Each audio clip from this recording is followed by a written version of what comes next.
Let me love you, baby. You're driving my poor heart crazy.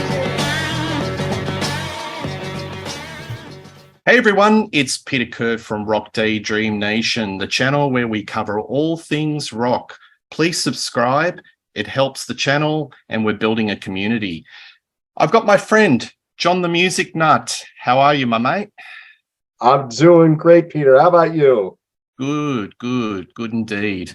I thought it was timely with the recent passing of Jeff Beck, which was a bit of a shock, that we maybe talk a little bit about Jeff Beck and the seminal album Truth from 1968. So this was an album that Jeff put together with Rod Stewart, Ronnie Wood, and Mickey Waller. It's, to be quite frank, it's one of my favorite Jeff Beck albums. So I thought, get John the Music Nut on the show. Let's have a bit of a chat about this album, talk about a couple of songs and how influential this album ended up being in the scheme of rock and roll. So just as a general overview, John, what do you think of this album?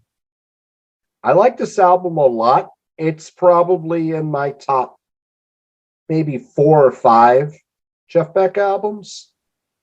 My favorite era of his is this jazz fusion era, but I love Truth and Beckola nearly as much. This album is very impressive, not only in the fact of Jeff Beck's great guitar playing, but it introduced us to Rod Stewart. And it introduced us to Ronnie Wood. Yes. It plays bass on here. And later, Rod Stewart and Ronnie Wood would join the Faces. Yeah. And then Rod Stewart would have a wonderful solo career. And Ron Wood's been playing with the Rolling Stones since 76 or 75, I believe. But the thing with it's considered Jeff Beck or the Jeff Beck group. It's what everyone else brings to the table that really makes this album work. I mean, Jeff's playing on here is spectacular. It's phenomenal. It is. It really is excellent. But it's what the other guys bring to the table that I think really makes this album work. I mean, and in addition to the guys that you mentioned in the band, you had all these guest spots in here. You had Nicky Hopkins, playing a lot of a piano and Hammond organ on here, as Keith well Moon. as Keith Moon. John Paul Jones.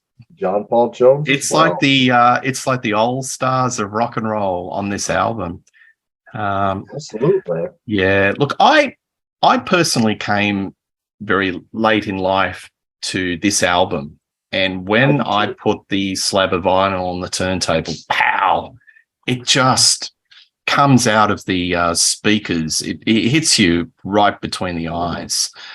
And Jeff Beck's playing the tonality is absolutely spectacular. And you can sort of understand, okay, he's the man. You can understand where a lot of modern guitarists or guitarists from the 70s and the 80s look to Jeff, because he was the visionary and the groundbreaker. Just things that he would do, little tricks like, instead of playing a note, holding that note in a sustain a bit longer. Just very brave decision-making in his guitar playing, whether it's in the solos or the arrangements, where you think a song's going to go A to B, but it actually goes A to K or something. It goes in a completely different direction.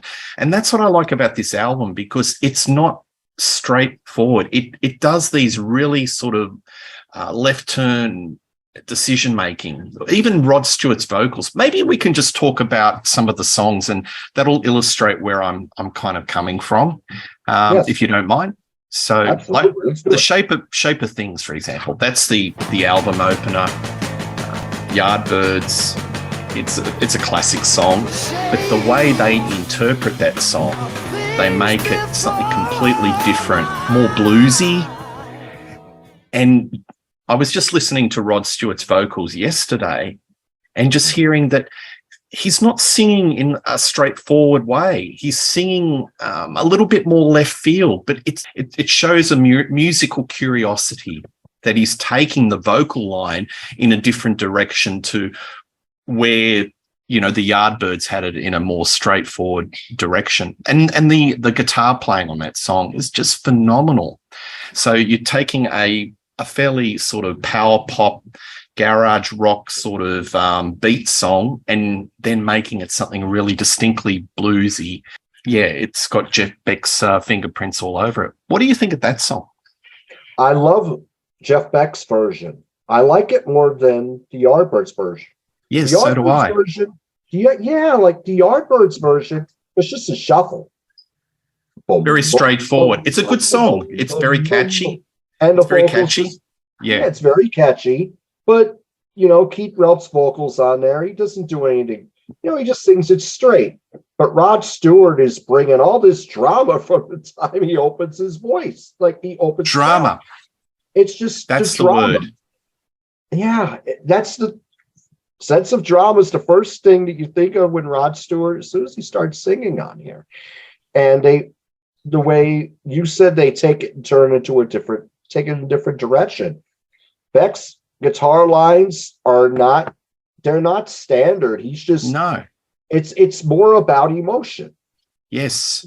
It's about it's about the emotion. I mean, it's a more exciting song than the Yardbirds song, which became a very big hit for them. Yes. But this version is the definitive version, in my opinion. I love that they opened with this. I mean, and it gives you, it's a great opener.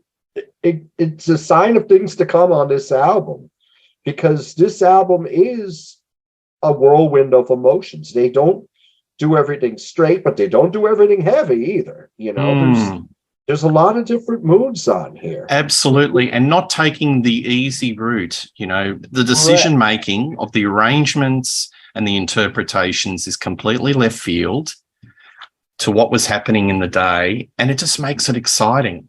And, you know, there's a school of debate that maybe Rod Stewart in this era, you know, he's never been as curious as he was vocally. Yeah. He's on fire, but yeah, the shape of things. So it makes you think that Jeff Beck, you know, when artists re-record and reinterpret songs, there's a school of thought that, hey, they want to do something different, or B, maybe they weren't totally satisfied with the original arrangement and how the song came out the first time around. And you can look at this album as a microcosm of Jeff Beck's career. Because did he ever play it straight, really? No. What I admire so much about him is he was restless.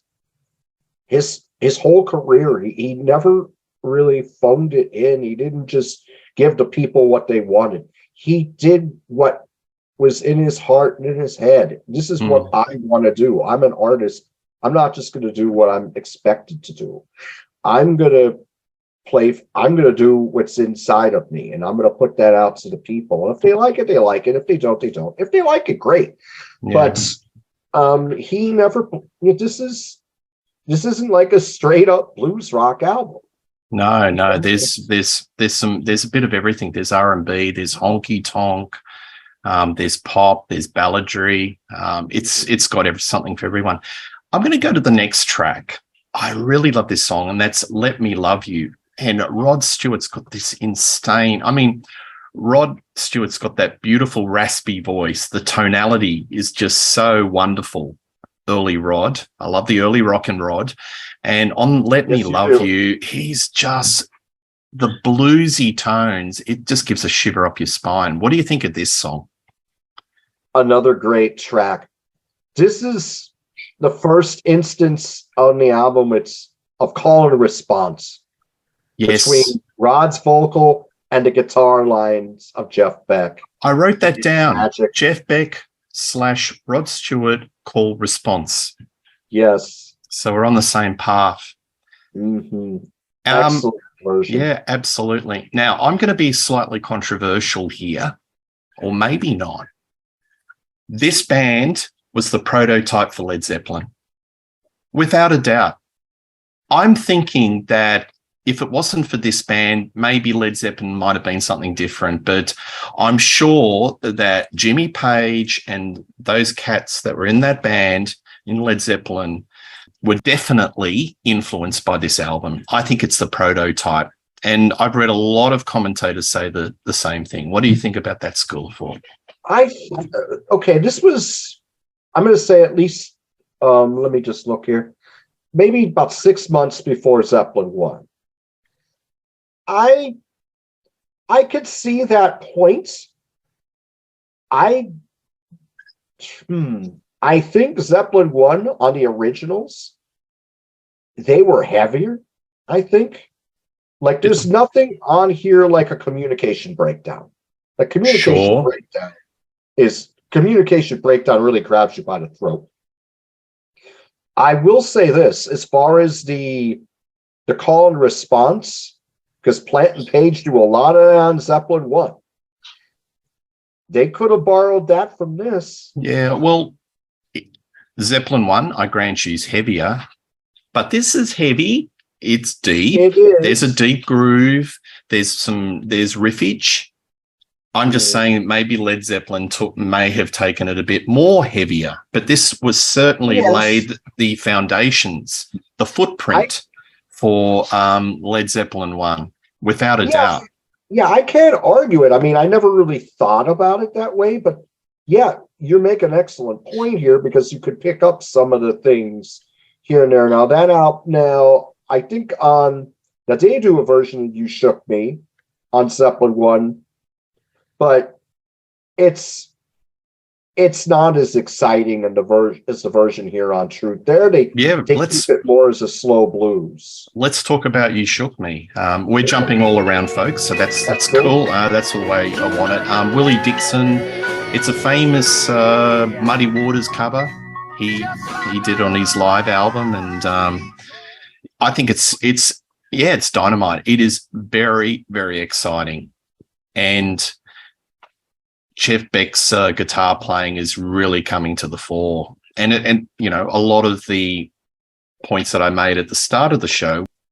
Right. And the thing on this song is now you have the call and response between Nicky Hopkins. I believe it was Nicky Hopkins. No, Nicky Hopkins was on that. Yes. Okay. All right. Just wanted to make sure it wasn't John Paul Jones. I didn't want to miscredit anything. But there you have the call and response between Nicky Hopkins and Jeff Beck. They made it a more rousing version than have it as a slow blues. And it's a heck of a lot tighter than the version on Zeppelin 1. So this I might like a little bit more than the version Led Zeppelin did the following year. They're both great versions, but it depends what you like. Here, there's a sense of excitement that you don't hear on Zeppelin 1. Yes. So that's what I would say about You Shook Me. I like this just a little bit more, although I like both versions. Absolutely, I agree with you. 2 covers in a row. Old Man River, beautiful Rod Stewart vocal, fantastic interpretation, lovely. It's using a different sort of vocal register and making it sound very contemporary and bluesy, and it's great. It's a really fine song on this album. Yeah, this is Rod's coming out party. This is his coming out song. It's his announcement. I'm a star. Yes, it certainly is. And just one of his great vocal performances. Green sleeves, just showing Beck's chops. Beautiful, delicate, lovely. The old classic, traditional.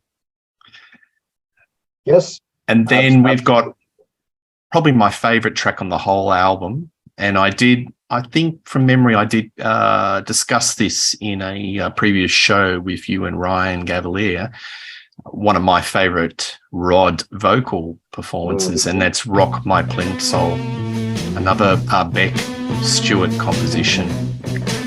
And it's their composition, but it's actually Rock Me Baby by B.B. King, but it's kind of a rewrite of it.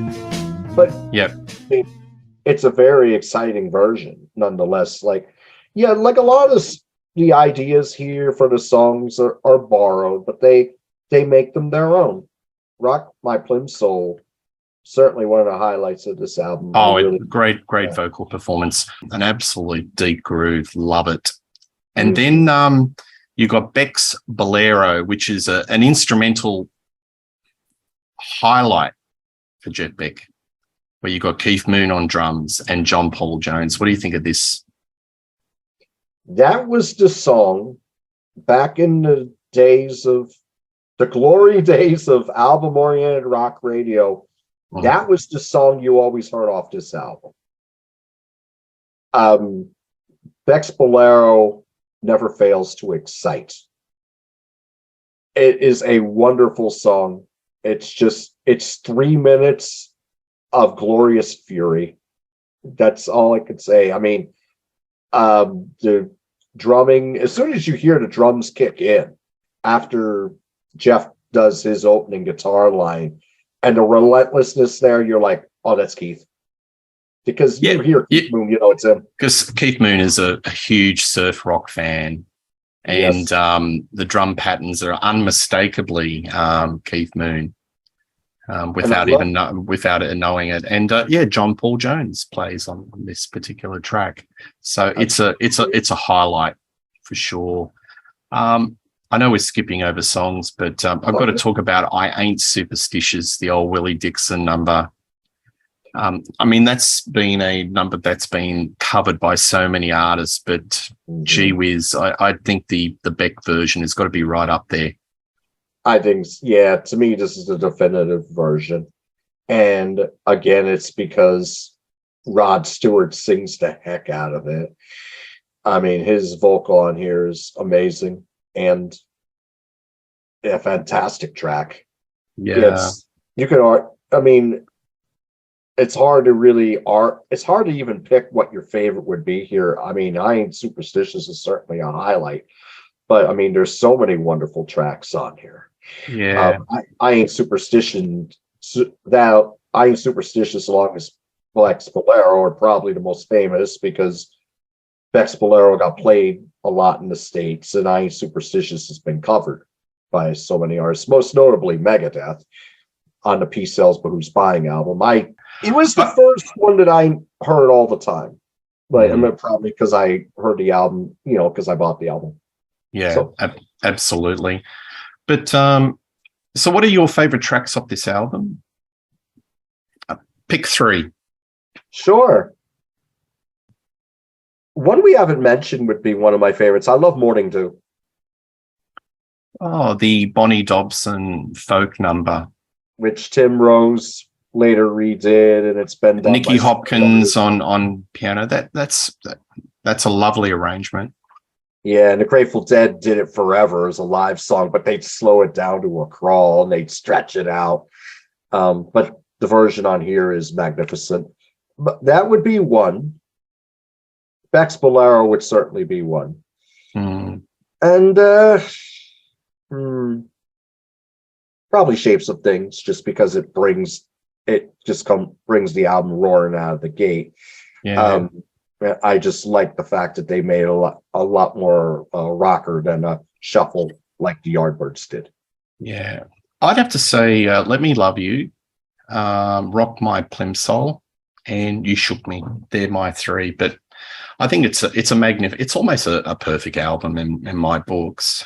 I've got to say the production is really crisp. Mickey Most, as you said at the outset of this discussion, and Mickey Most is like the producer extraordinaire. Did a work with the Animals, Herman Hermits, and then part of the RAK label work with Susie Quattro, etc., Yes, he etc. So you've got pedigree doing production work on this particular album. It only went to number 15 on the Billboard 200, but I think a lot of people sort of, when they look at the Beck early albums, seem to gravitate to Olla a little bit more than this album. I've got both. I gravitate to this album. To me, it's just more energetic, and it just comes out of the box with a power. I have them both too, and I feel the same. This is just a little bit better, but Beck Ola's great too. But I'm more into Truth. Yes. Yeah. So if this band stayed together, they could have been another Led Zeppelin. I have no doubt they would have been in that sort of, they would have been a supergroup.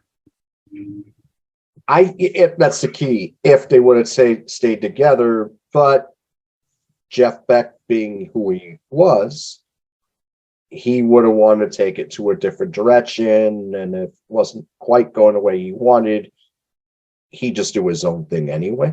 And you've got two alpha males. You've got Rod, and you've got Jeff, and maybe Rod was always destined to be a solo star, even though he went to the Faces after this. But maybe that was his destiny. But I've always had in the back of my mind, if this band stuck at it and went into the 70s, I'm sure that they would have given the Led Zeppelins of the world serious run for their money. The only thing I wonder, though, is would they have gone down to saying we said this is a bit of this album is diverse, but Zeppelin by the third album, they were getting into a lot of folk music, and then they went heavy. This is where I would see it. You've got Zeppelin, hard rock. A lot of people say heavy metal, but hard rock. And then you've got the Stones, which are R&B. I think it would have been right in the middle between those two, drawing in. Okay. So I think it would have been drawing into the blues and R&B, but still with that Guitar Hero, hard rock, one foot in that camp as well. So I reckon they would have been straight in the middle. What do you think with that? I can't really argue it. I mean, they had two very strong albums right in a row. They could have built on that, and they could have been that that link between the Stones and Zeppelin. Not quite as not quite as bluesy as the Stones, not quite as heavy as Zeppelin. Yeah, I could see that. Absolutely. More people know guitarists like Eric Clapton or Jimmy Page because they had more hits than Jeff Beck. And I think it's a little bit unfair because, in my humble opinion, he's the better guitarist out of that pool of guitarists. I hold Richie Blackmore right up there, but even Richie said very recently that he was the rock guitarist that he looked to, and he doesn't give praise very easily. And I think he was definitely the one that was one of the great rock guitarists of all time. But if he was in a band like this band, and you're looking at the pedigree of who's playing Jeff Beck, Rod Stewart, Ronnie Wood, Mickey Waller, and if they had hit albums deep into the 70s, then I think on a basis of everyone knows him, I think he would have been sort of, at that Jimmy Page level. He was an artist. Like he got bored and then he wanted to try something different. It's like a lot of different projects. Yes. He had to keep changing. Like Neil Young hit big with Harvest. He didn't want to do Harvest the next album. He did Time Fades Away, which was just ragged. hard, like a harder rock record, but very ragged. And then the next few albums after that were down that same path. He never went back to that Harvest sound until Harvest Moon 20 years later. Lou Reed, he hit with Transformer, and then he goes completely different, does a concept album called Berlin, and then so he was an artist. He didn't think long term. Popular acclaim. I think what I'm saying is popular acclaim. Right, like popular acclaim. I mean, the artists you mentioned, like Zeppelin, they had that great 10-year run. John Bonham died, and then their music got played forever. Eric Clapton, okay, he had success with Cream, he had success with Blind Faith, he had success with Derek and Dominoes. Then he had the long solo career, and even in the 80s when he was struggling with substance abuse, he was still having hits on the charts. So when you have that much of a career, when you're in the public eye, and so many people could gravitate towards that music, it's going to give you a bigger legend amongst the public. Somebody like a Jeff Beck, people like you and I are going to love him.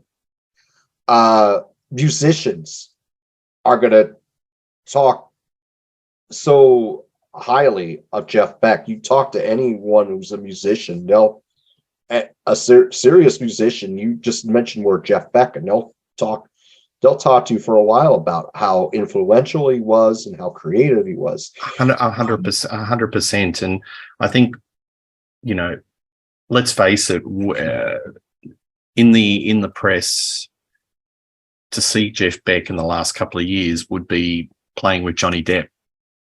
Right. And that's not Jeff Beck.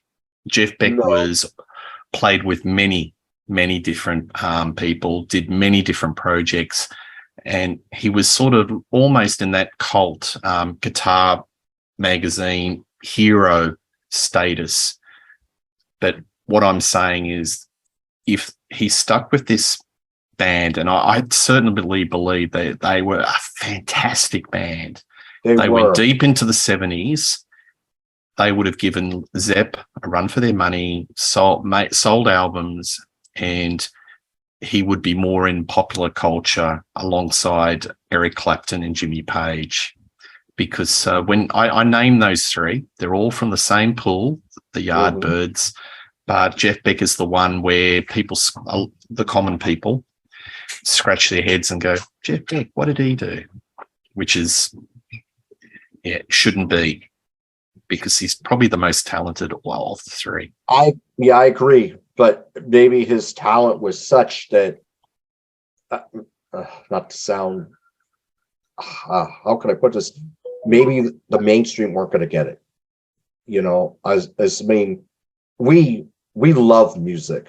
I mean, it's a big part of our foundation. And I think a lot of people who watch your channel and a lot of other channels channels that are similar, feel the same way. But as far as the casual listener, it's something that's going to shake them up at first because it's not what they're used to hearing. So he went through all these different musical detours, and they were all very interesting musically, and some of them caught on with a certain part of the public and a lot of them didn't. If he had kept it up through the 70s, made albums like Truth and Beckola, things like that, I think what you're saying could be true. But I'm wondering, would he be satisfied? Yeah. Well, I think he definitely had a sort of vagabond heart, to borrow maybe a Rod Stewart song. Rod Stewart.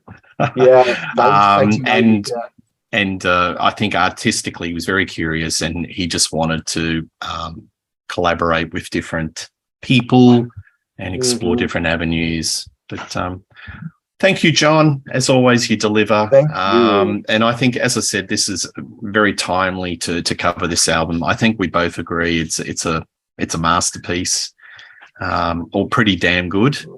Yes, absolutely. And definitely worth. I sort of encourage all our listeners, if you haven't heard Truth from 1968, do yourself a favor and track it down. Please like and subscribe to Rock Daydream Nation. Please put your comments. Both John and I really enjoy reading your comments and your feedback. Maybe you agree or disagree with what I or John have been saying. That's fine. Appreciate putting your comments, and we will be doing a show very, very soon. Cheers. See ya.